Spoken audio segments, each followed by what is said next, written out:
जय श्री राम। कैसे हैं आप सभी का स्वागत है। शारदीय नवरात्र की हार्दिक शुभकामनाएं। हम आपको हर एक उपाय से अवगत करवाते रहते हैं। आज हम नवरात्रि की अष्टमी के बारे में बात करेंगे। अष्टमी की तिथि ये समझिए नवरात्र में सबसे प्रमुख है और आज का जो जीवन है वह पूरी तरह से तड़क भड़क से भरा रहता है। हर एक व्यक्ति अनेक प्रकार की बातों से परेशान रहता है। आज इसी विषय को लेकर के हम आपको उपाय बतलाने का प्रयत्न करेंगे और ये उपाय स्वयं सिद्ध है। इनका उल्लेख हमारे पुरानी पुस्तकों में है। पुस्तक जब पढ़ते हैं तो हमें ज्ञात होता है कि ऐसे छोटे छोटे उपाय हैं जिनको करने से आपके बने हुए काम, रुके हुए काम बनेंगे और बने हुए काम और आगे बढ़ेंगे। तो आज हम अष्टमी की बात करेंगे। अष्टमी 30 तारीख को रहेगी। 30 सितंबर को अष्टमी है। 30 सितंबर को आपको क्या करना है यह आज हम बतला देते हैं।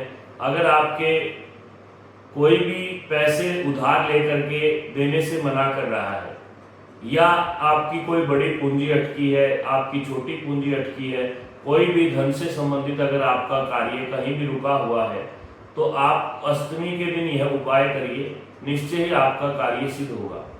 करना क्या है, आपको एक देवी का मंत्र है, सर्वा बाधा विनिर्मुक्तो धन धान्य सुतान्वित मनुष्य तो मत प्रसादे भविष्यति न संशय।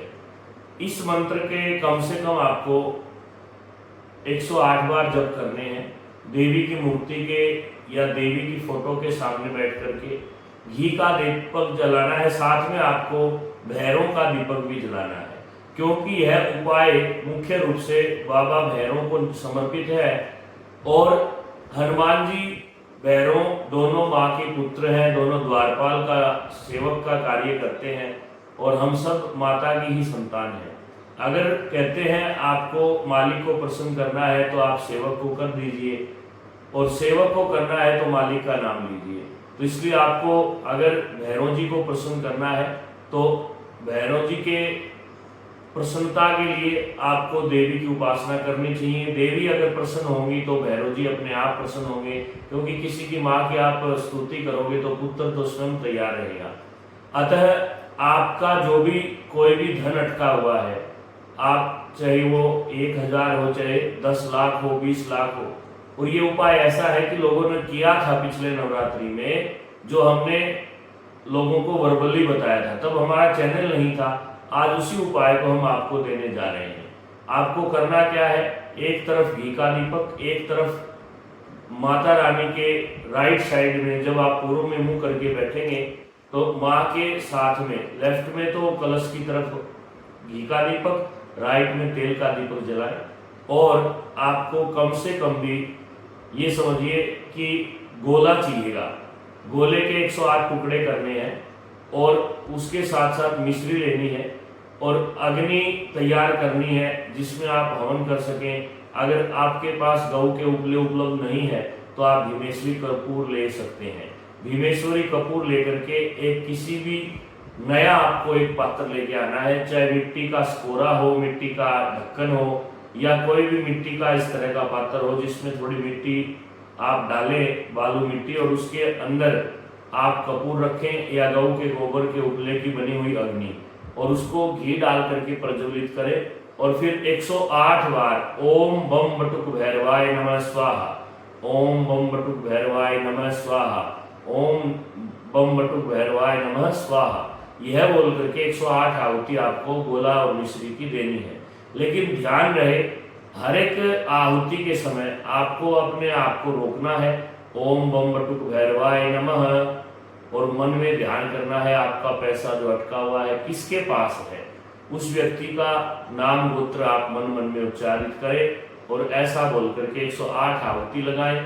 सबसे पहले आप पूजा के लिए जब बैठें तो ध्यान रहे यह रात्रि को करना है। अष्टमी की रात्रि को 9 बजे के बाद कभी भी करें।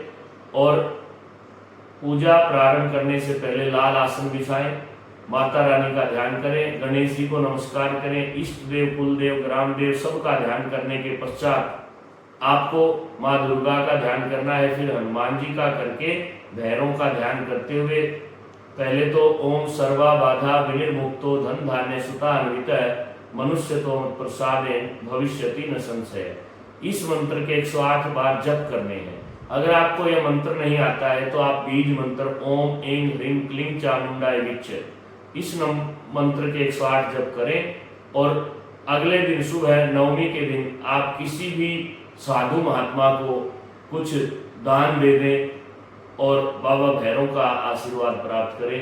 देखना आपका कितना शीघ्रता से 90 दिन के अंदर अटका हुआ धन आ सकता है और 99% आएगा। आप उपाय केवल यही कहते हैं कि श्रद्धा भावना से करें। सभी से निवेदन है वीडियो को अष्टमी से पहले सबके पास शेयर कर दें। धन्यवाद। जय मां भगवती।